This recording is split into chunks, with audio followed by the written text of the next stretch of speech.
5 of the 7 geniuses, which is the reason so many times people do well in school, but they don't do well in the real world. Or, as my rich dad would always say, he says the A students work for C students and the B students work for the government.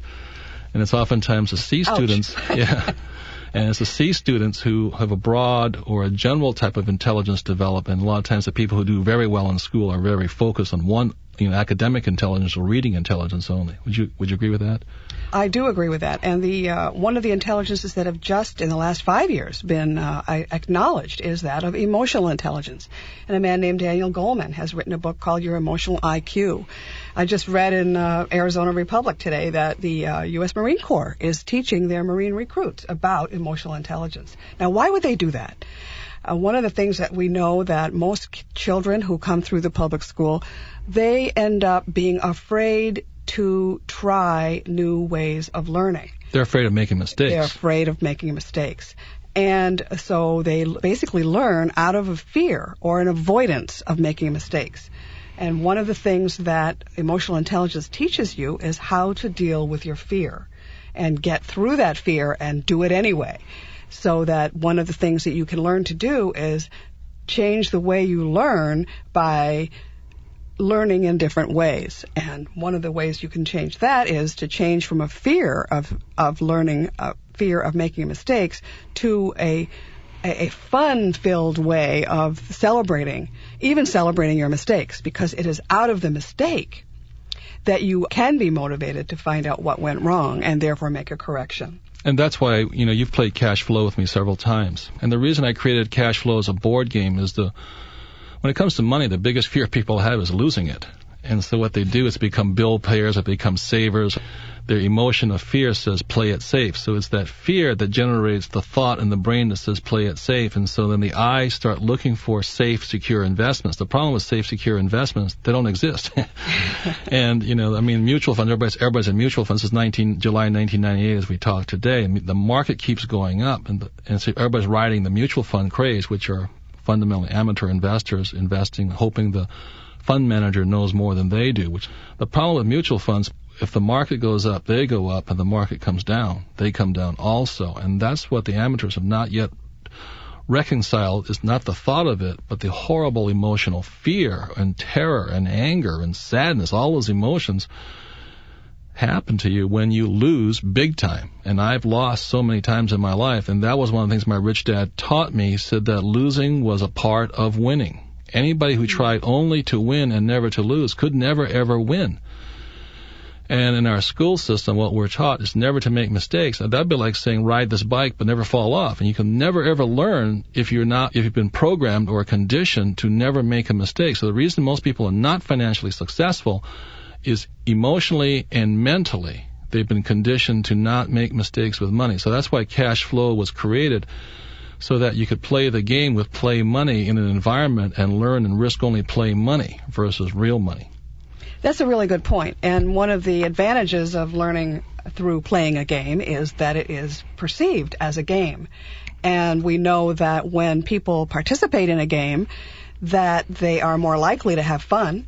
And in this game of cash flow, not only are you having fun or potentially having fun, but you're learning a new vocabulary. You're learning how the rich think about investments. You are learning how to keep a financial statement. You're learning the difference between an income statement and an asset and liability statement. You're learning the difference between what a return on investment will provide you. And you're doing it in a relatively risk-free environment. Who you play with can make a difference in how you play.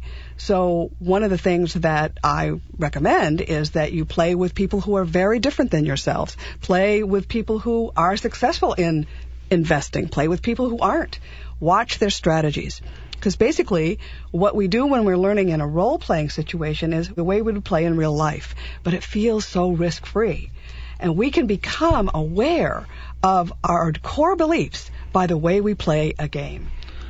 And wouldn't you say, as a doctor of educational psychology, there's a difference between learning with fear, which a lot of people, versus learning with fun? What happens with the difference between fear and fun. Oh, under a fear-based system, you take very limited risks. You wait until you know what you think you know the answer is. And then when you provide that answer, you look for someone else to tell you if it's right or not. Because you don't have the security or the self-confidence. You don't develop security or self-confidence.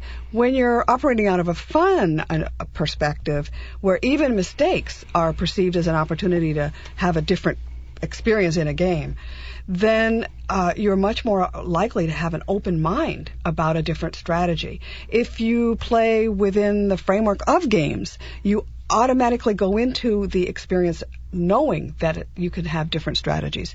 Whereas in a fear-filled experience, you are very careful about the strategies you use. In a fun-filled experience, you might try a strategy that you would never try in a fear-filled experience.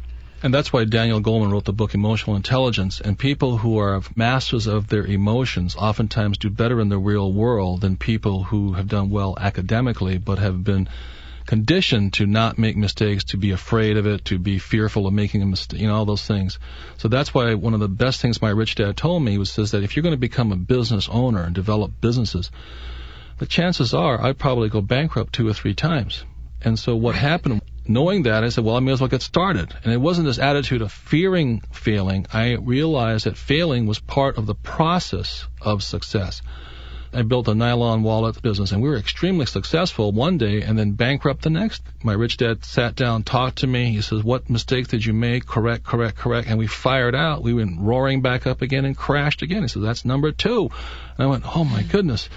But there wasn't the stigma. It wasn't failure. It was part of the process. And by number 3, I had made it. Those are fine distinctions, Robert. And one of the things in my own history, I have a father who was in the small appliances business, and he tried his hand at going up against a big company, and he failed. In my own growing up years, I grew up knowing that my father went bankrupt, quote, went bankrupt. And in my mind, I developed an enormous myth about what that meant. First of all, it meant that our nice little suburban home was no longer our home. We had to go and live with our cousins. But when I became an adult and I looked at my father's resume, in those years where I had in my mind created a bankrupt father, he only called it a failed business venture. And that was an enormous turning point for me to understand that the way that I think about and language, the way that I talk about emotionally and mentally would make a huge difference in the actions that I would take. Thank you. And that has created an enormous freedom for me in the last 5 years in order to even think about becoming an investor of my own. Thank you. What cash flow is designed to do is train you to think about the asset column versus the income column and the liability column, or the debt column, where the mortgage is found and your bank notes are found. Most people are in debt up to their eyeballs, and they don't know the difference between an asset and a liability because their accountant or their banker will say your house is an asset. And if you understand cash flow analysis, your house is not an asset. It's actually a liability because it's costing you money. So people have this liability column so long and thick, and they wonder why they're hemorrhaging every month. It's because they're counting liabilities as assets and going out the back door. I have Diane Kennedy here as a CPA. What I want to talk about here is taxes, because one of the lessons in Rich Dad, Poor Dad was about how the rich pay less taxes than everybody else. And I think the reality is, isn't it, Diane, that if you're an employee, you will pay more tax, you will pay more than your fair share of taxes as compared to the rich. Absolutely, Robert. Basically, my clientele is all people who have their own business. Maybe they're an employee, but guess what? They're an employee of their own business. They're still controlling it. And the reason is as a CPA, there is nothing I can do to help someone who just has a job. A W-2er. Absolutely. We just call them W-2 people. They work real hard, and they try to save, and they buy a house because the banker told them they should buy a house. They invest in mutual funds because they really don't have the time to investigate anything else. Because they're working so hard. Right. And they are. They're working very hard building someone else's business. Now, I may decide I want to work real hard, but I'm going to build my own business doing that. That's a difference between the W-2 employee and the people that I see as clients. Right. And so what Diane is, and what we talked about in Rich Dad, Poor Dad, one of the lessons was the idea of financial literacy. And if you look at most people leave school, they're word literate, which Ann talked about, the ability to read words and understand words. but not able to read numbers. And since they can't read numbers, they must take the so-called advice, I call it more an opinion, of an accountant or the banker or the real estate agent who says your house is an asset. And because they can't read, they really can't see who's taking the money from which pocket. And if you look at the expense column of most individuals, you have the income, expense, asset, and liability. The expense column, the number one expense is what, Diane? Number one expense is going to be taxes for the average W-2 wage earner. Right. And the poorer you are, the greater percent of your income is taken by the government. And that's why when you advise your child to get a nice, safe, secure job, if you're not financially literate, you do not understand where the money is going out of your pocket at a high rate of speed. Would you agree with that? Absolutely. I liken it to a wage earner is like on a treadmill, and they're carrying a pack on their back. And the more money they make, the more taxes they're paying, so the weight is heavier, and then they generally end up buying a bigger house, so they've got a bigger interest payment. So now they've got the banker riding on their back, right, too. The faster you run on the treadmill, just the more tired you're going to get. You're not going to get any further. That's correct. So when you say to somebody, go get a safe, secure job, if you listen to the radio ad, go back to school.